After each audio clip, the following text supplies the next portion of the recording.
did it. I made it. Wasn't sure I was going to do that. I don't really need it. I got it.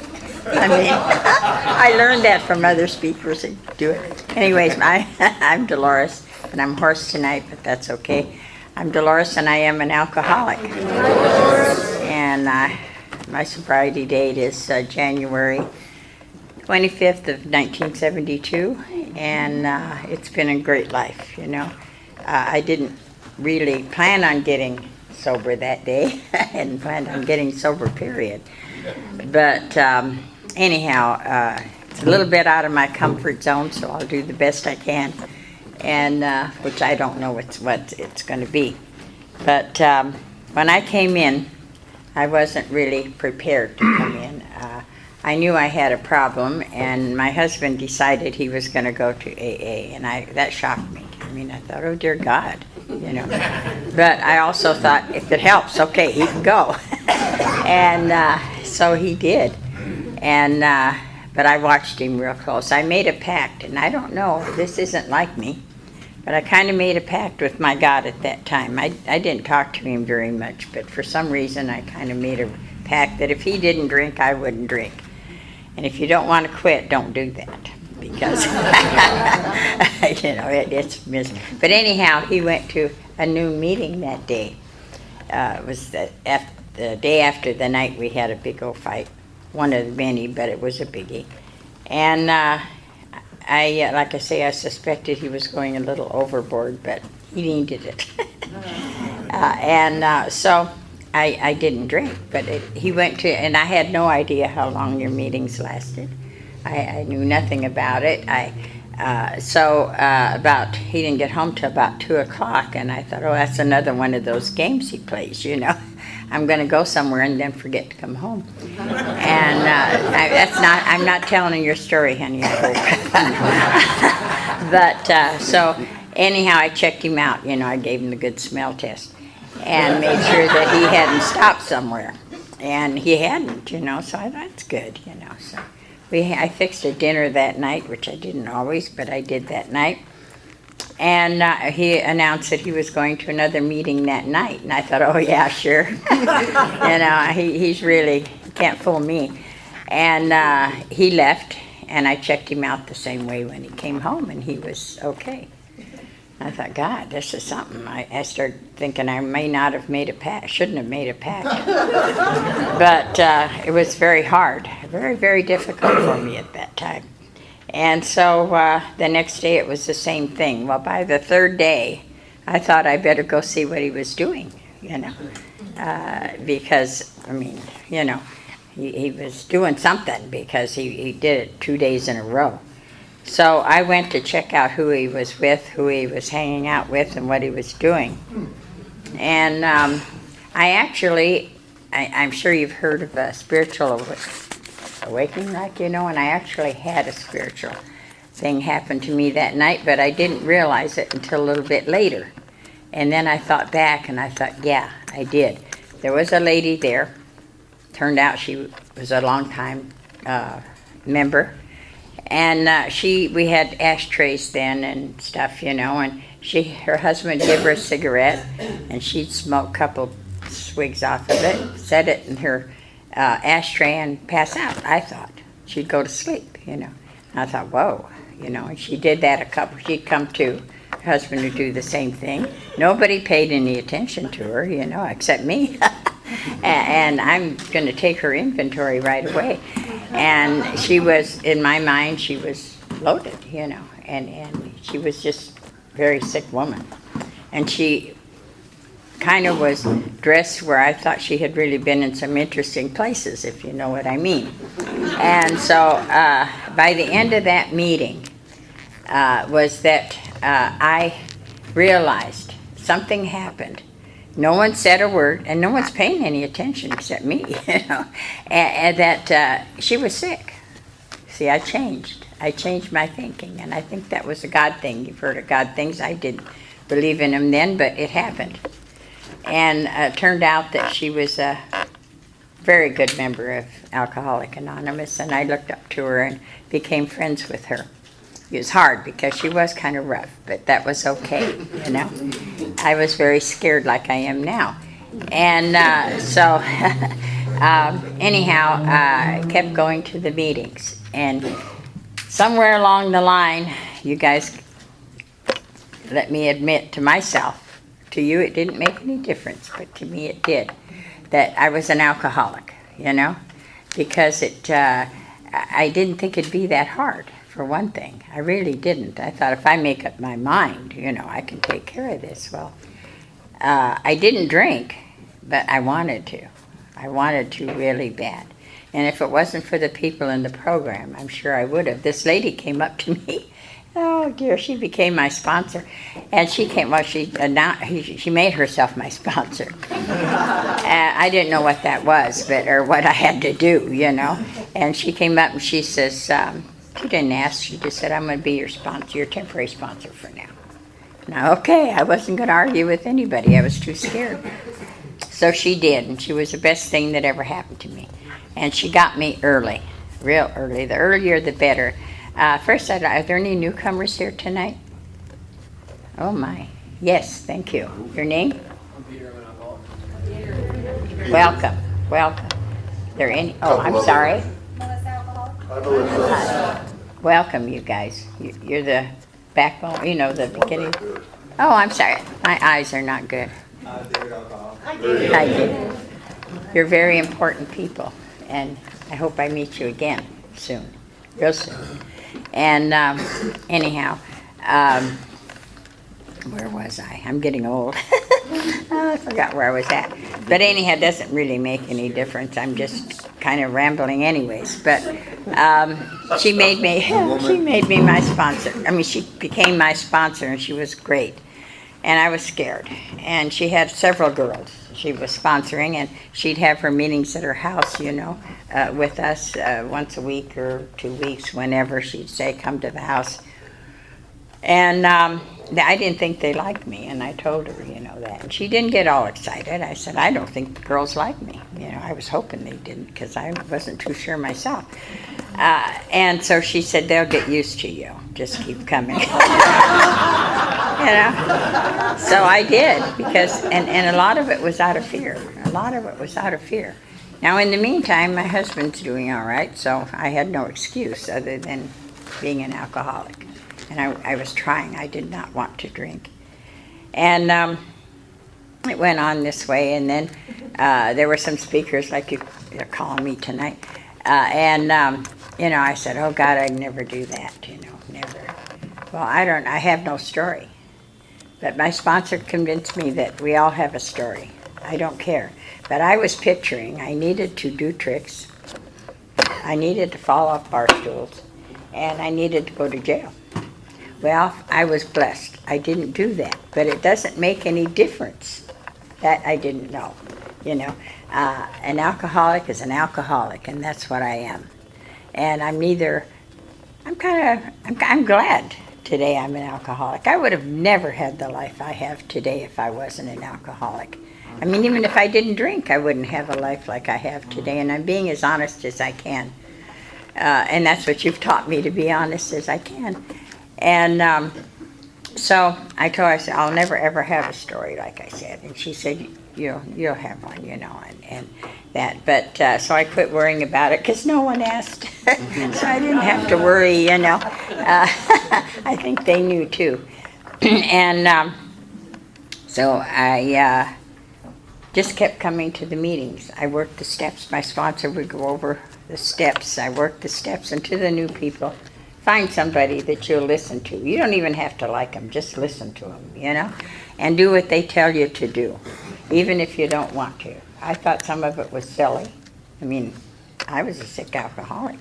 And, but I had to do it, because I also learned it doesn't do any good to lie, You're only lying to yourself.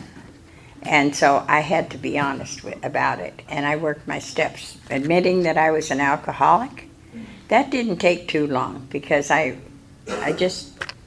was easy for me. It's not always for some people. But some of the other parts of the steps were hard for me. I didn't want to admit. But my life today, it's more exciting. than it was when I was drinking because I was a home drinker. So, and I didn't like people. I would no more be up here with a bunch of people because I really didn't care for you. I'm sorry. But that's the way it was. And I had a couple friends, and I'd keep them until they stopped bringing their own. And then I had to leave. If they brought their own bottle or I was a beer drinker too. So, I mean, you can't be an alcoholic and be a beer drinker. I got news for you. You can. I can. I was. And I'm still an alcoholic. I will always be. That was another thing I had a little trouble with. I thought, oh my God, if I quit drinking. And sometimes I felt so damn good in the beginning, I thought, I don't have a problem. But I do, and thank God I listened to you, which is very unusual for me. And so like I say, I was a loner, complete loner. My kids used to say, how come nobody ever comes to our house? Well, I don't care. I don't want them there. And there were a couple. One lady across the street, she always brought her beer. She always did. And so she was always welcome. And and that's the truth. I mean, it is. I couldn't afford. I had a husband drinking and myself drinking. I couldn't afford to supply you with anything. So if you didn't come to my house. And my daughter said one day, she had friends, and once in a while they'd come over. I don't think they invited them too often. You can imagine why. And but once in a while someone would knock at the door, and she was afraid it was one of her friends. And I had a couch, and to this day, I guess I wasn't supposed to. That's the way I excuse myself on a lot of things I wasn't supposed to. I had a couch that I sat on. At the end of it, it's like right here, and here was an ashtray, and there was my beer, my glass, and the ashtray here, and the arm wore out. But I learned how to reupholster because I found out how. I didn't do it, but I found out how. If you sit there long enough, the top part wears off and it gets, then you get to some cotton stuff, and then that kind of starts spreading around. Then you get to this kind of, look like burlap or something like that. And then you get to the real thing, the wood that put the whole thing together. So it was like the other side of the couch was beautiful. Just that side. And I had beer cans all over, and the ashtray, I wouldn't bother emptying it because I had to get up, and it just didn't bother me. And it bothered the kids, but it didn't bother me, and I'd set it on fire. And they say, Mom, you can't set that on fire. I said, I just did, And why do you do that? Because then I don't have to empty it. If you do that, in case you don't know, it all kind of gets a smaller pile. You can wait before you empty it. And so that's what I do. And then my oldest daughter said to me one day, which I had no idea, she says, you know what, Mom, you've got us well trained. And I said, how do you figure that? She said, because when the door would knock, we didn't even say a word. We'd all start cleaning up.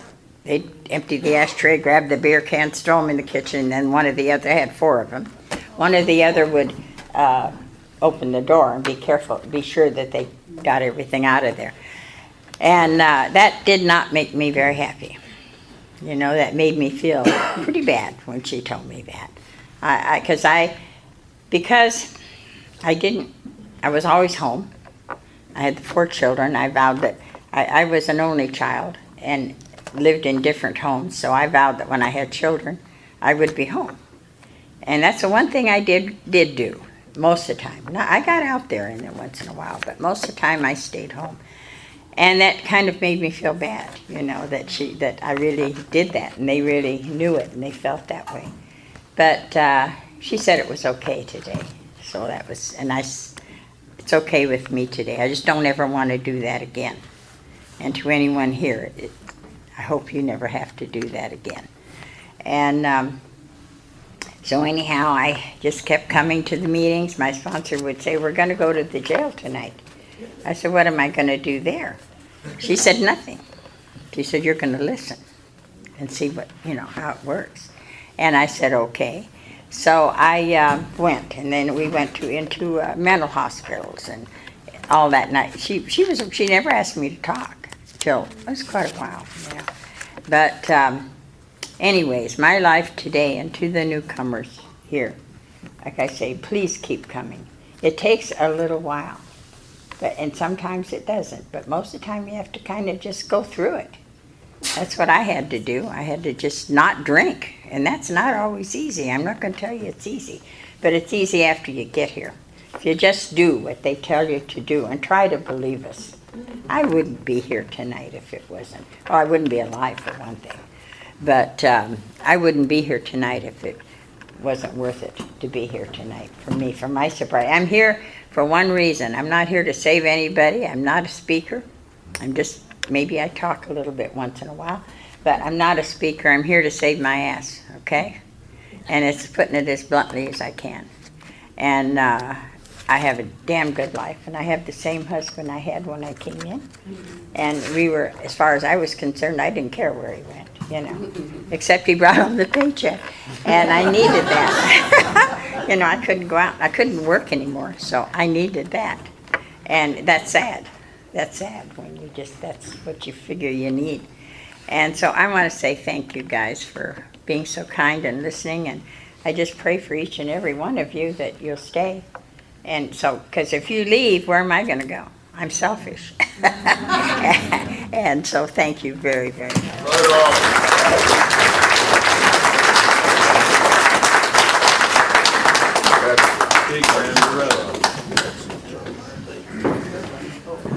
Now it's Graham's turn.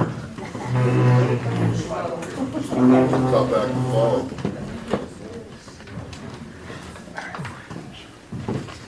I'm Graham, and I'm an alcoholic. And I'm a member of Alcoholics Anonymous. And I see a lot of friendly and faces out there and people that I know. And you know, that's a wonderful thing. And you know, it's a privilege, first of all, it's a privilege to speak in an AA meeting and tell your story. And I've got a story, and welcome to the newcomers. And I saw you raise your hands. I don't know your names yet, but somewhere along the line I might get to know you. And I'll tell you a little story about alcoholism. Two guys were talking, and one of them said to the other, he said, "Hey," he said, "did you hear about Joe?" And he said, "No, what about him?" He said, "He died." He said, "He died?" He said, "What did he die of?" He says, "Well, he drank too much, and he kind of drank himself to death." He said, "He did?" He said, "Didn't he ever hear of Alcoholics Anonymous?" He said, "Oh, he wasn't that bad." And I hope you're that bad, because you know, Alcoholics Anonymous, I think, still has the best record for helping people stay sober that I know of. And you know, we have a celebration here at every meeting that we have, and we're not celebrating that we're alcoholics. We're celebrating that we're sober. And you know, it takes a lot to become an alcoholic. I'll tell you that. It ain't for panty waists. You got to go out there and do some serious drinking.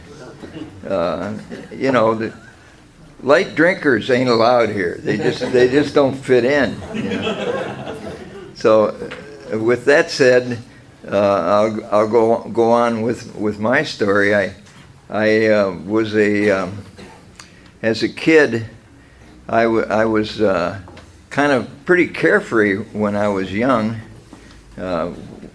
You know, in elementary school and stuff like that, and easygoing and you know, I mean, I didn't think too much about life or what was good or what was bad.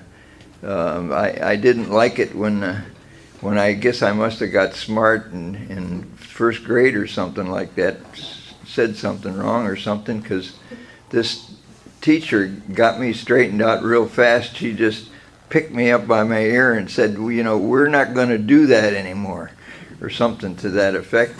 But that didn't affect me that much.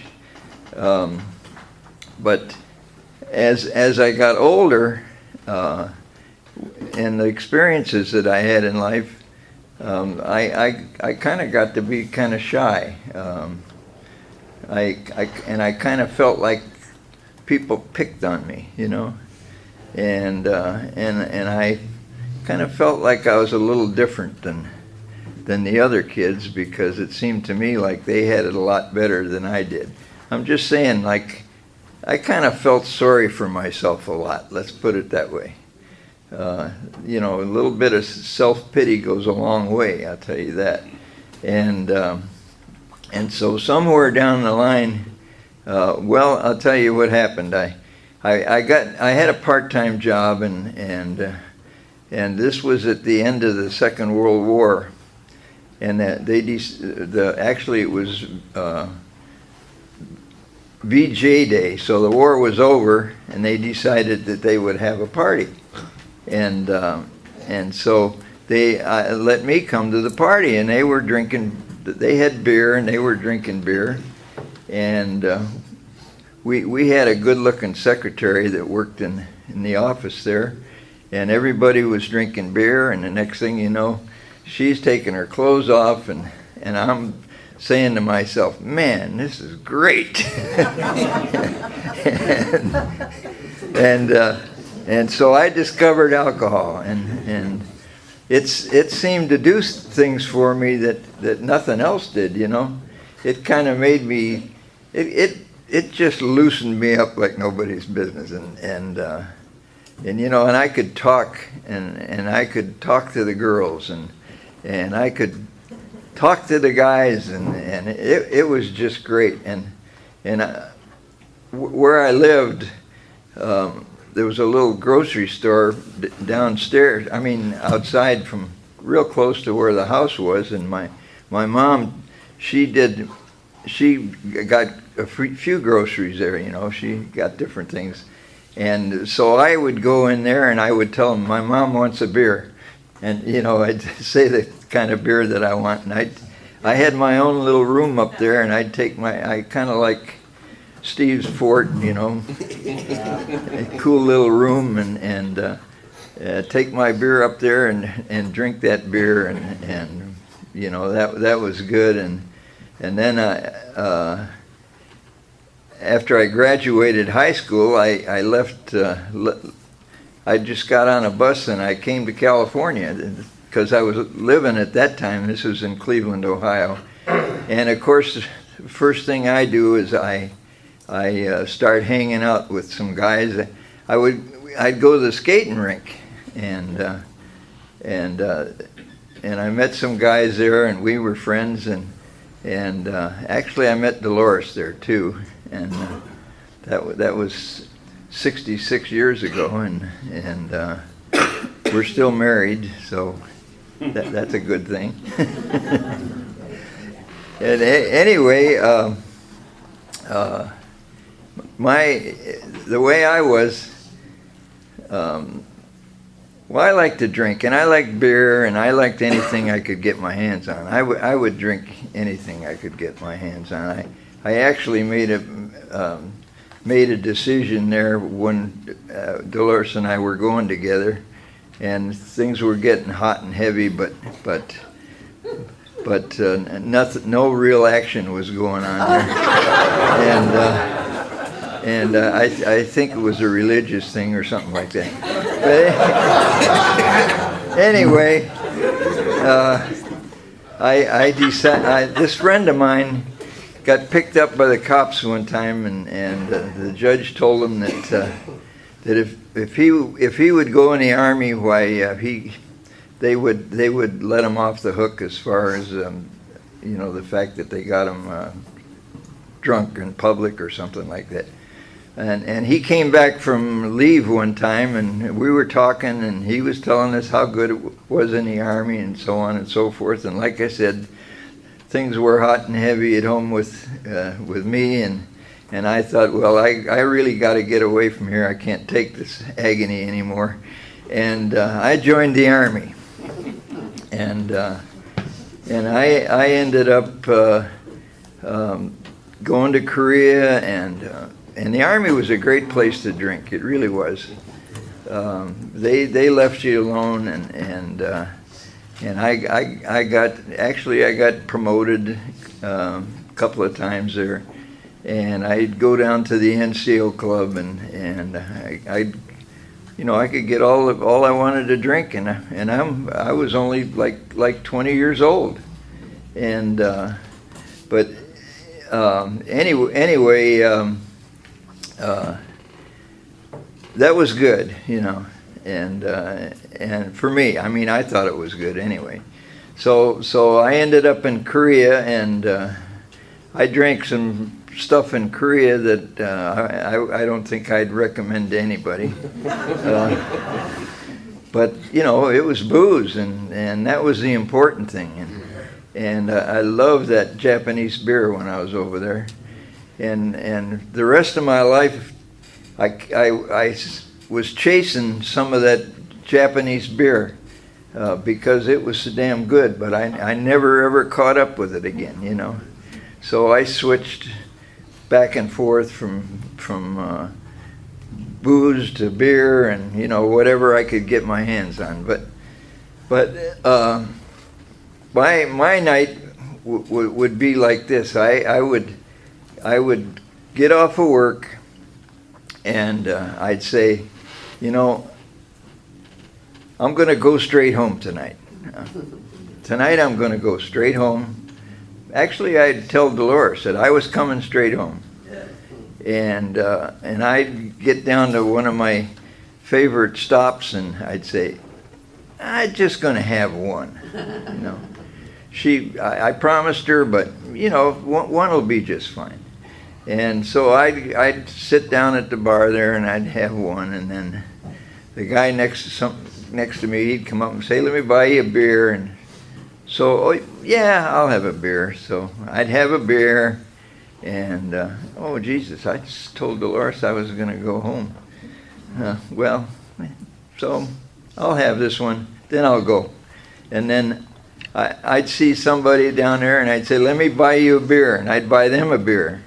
And then the bartender would buy me a beer, and then about 5 or 6 beers later, I'd say, that bitch doesn't care about me anyway.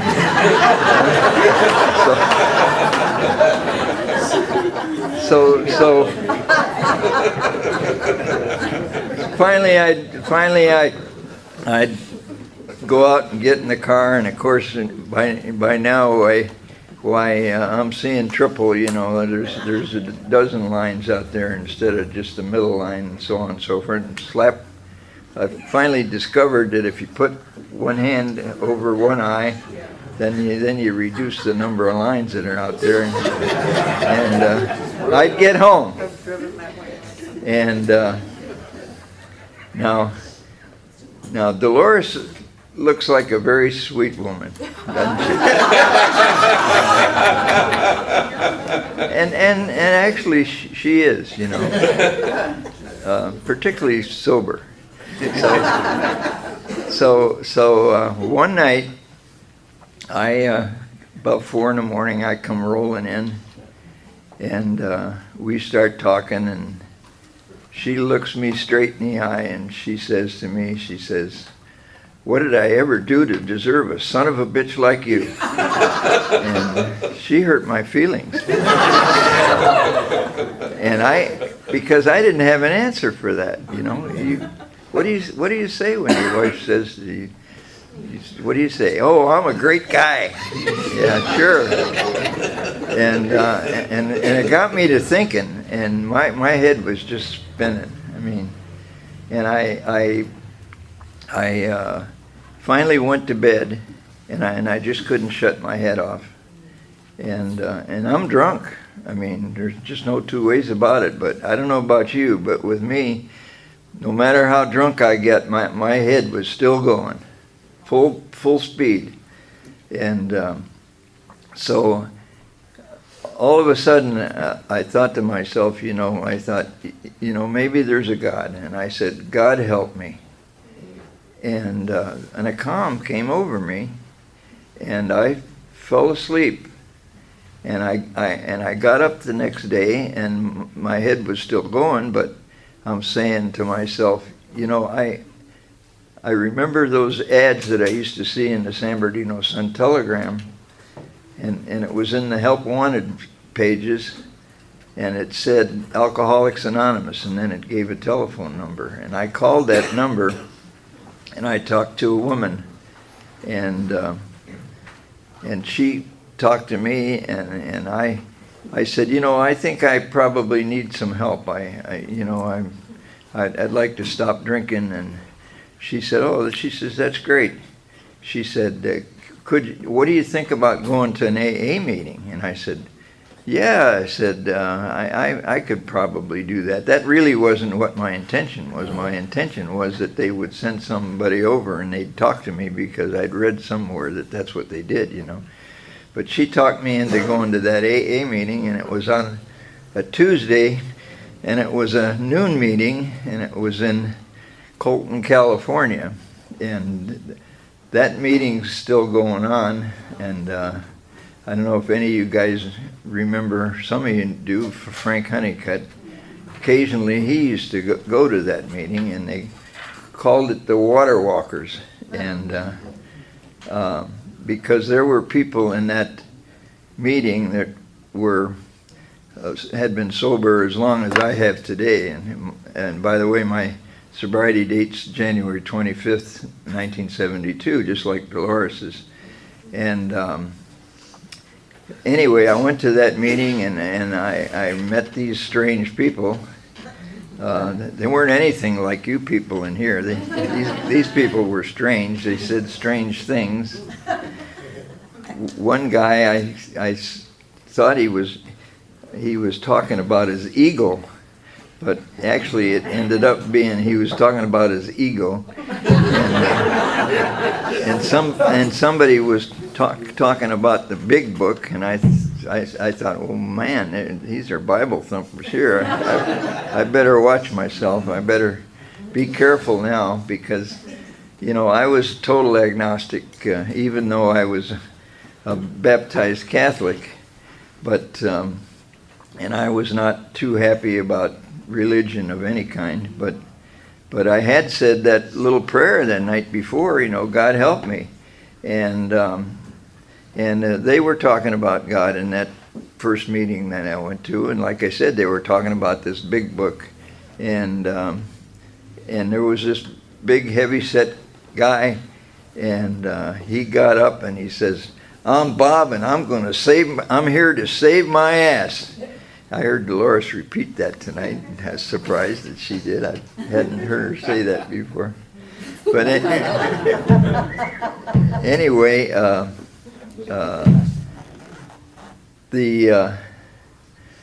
you know,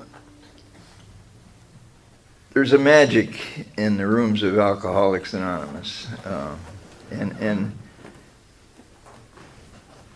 I can feel it here tonight, and I feel it most of the times that I walk into a meeting of Alcoholics Anonymous. And you know, the people in AA are great. They're really great. There's a few crabs around, you know, but you know, the majority are great people, and they would do anything to help you. When I first got here, I hesitated to reach out to them. They would put their hand out to me and say, let me give you my phone number, or can I get your phone number? And the first thought that came to my head was you know, they want something from me. And you know, the people in Alcoholics Anonymous, we don't want anything from you who are newcomers here. All we want you to do is just keep coming here, if you can. Just keep coming back. Come to these meetings. Meetings. That's where I got the program. I got it in the meetings. Lots of meetings. And I know lots of people. Because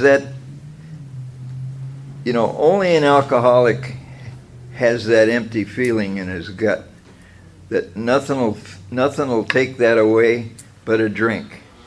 But that hole gets filled in Alcoholics Anonymous. And you hear people around here talking about a spirituality, that this is a spiritual program. And I believe that it's a spiritual program. But I don't think it's spirits up in the sky or ghosts or goblins or anything like that. For me, my definition of spirituality is feeling wanted, needed, and loved. And I get that in Alcoholics Anonymous. And you guys are responsible for that. Not me. You're responsible for that because I get it from you. I see what you do in here. I see the newcomers come into the meetings.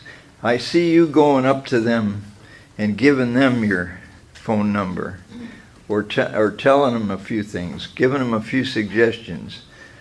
Even sometimes telling them you love them, and we get hugs in here. You know, I was not a hugger when I came to Alcoholics Anonymous. I was a stiff armor. You know, keep away from me. Don't get too close. But you know, I've become a hugger in Alcoholics Anonymous, and newcomers, that's one thing you got to watch out. You might get hugged. So, but anyway, you know, I was talking about you know, being bad enough, and some of these stories I'm telling you. I mean, the jokes, I've heard them from somebody else in an AA meeting. And one of the good ones is that my drinking career was like the cat that made love to the skunk. He didn't get all he wanted, but he got all he could stand. and that was me. I got all of the drinking I could stand. I was in bad shape when I got to Alcoholics Anonymous. I really was. I had terrible pains up and through my chest and up through here. You know, the booze had done a number on my esophagus, and so I hope you've had all you could stand. But anyway, this is a good-looking group of people here tonight. And, you know, I only associate with the best. You can tell that from my talk. So it's good to see you, and it's nice to see some people here that I haven't seen for a while. I haven't seen Rich for a while. And there's a lot. Titus, I haven't seen him for a long time. And these people are friends of mine, and I've had some type of a relationship with them in Alcoholics Anonymous.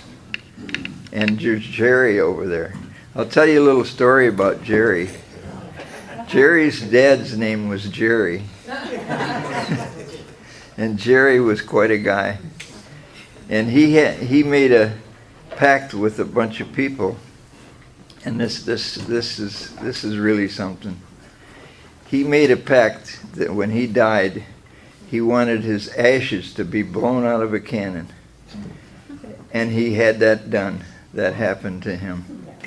And what a deal, you know. If I had a cannon, I'd like my ashes blown out of it too. And I mean, you just don't get experiences like that in a place with Alcoholics Anonymous, you know? We are the most fortunate people in the world, because we talk about other people that are outside of Alcoholics Anonymous. We call them normies, you know. They're normies. You don't hear that much anymore, though, because I think we've all discovered that there probably is no such thing as a normie. You know, everybody has their quirks and idiosyncrasies,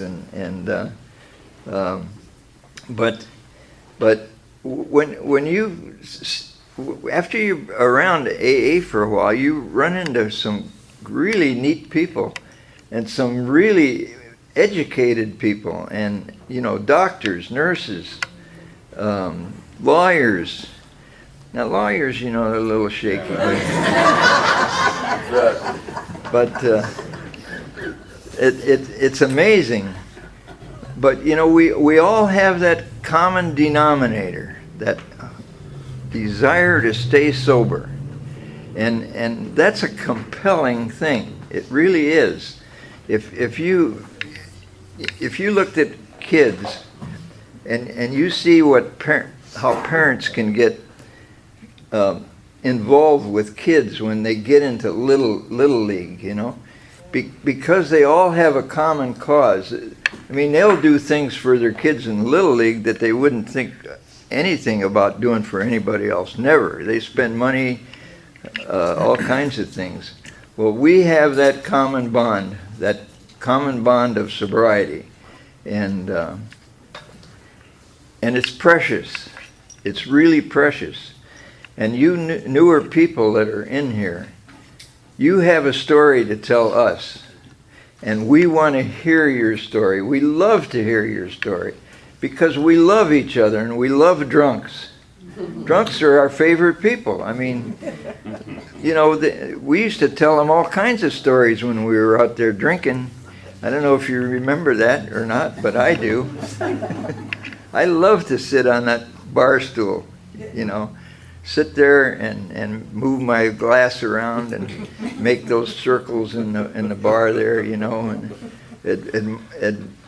look at that mirror and say, oh, what a handsome dog you are. and admire the barmaid's ass, all of that kind of stuff. And sit there and get into a real great intellectual conversation with somebody on that bar, and then wet my pants.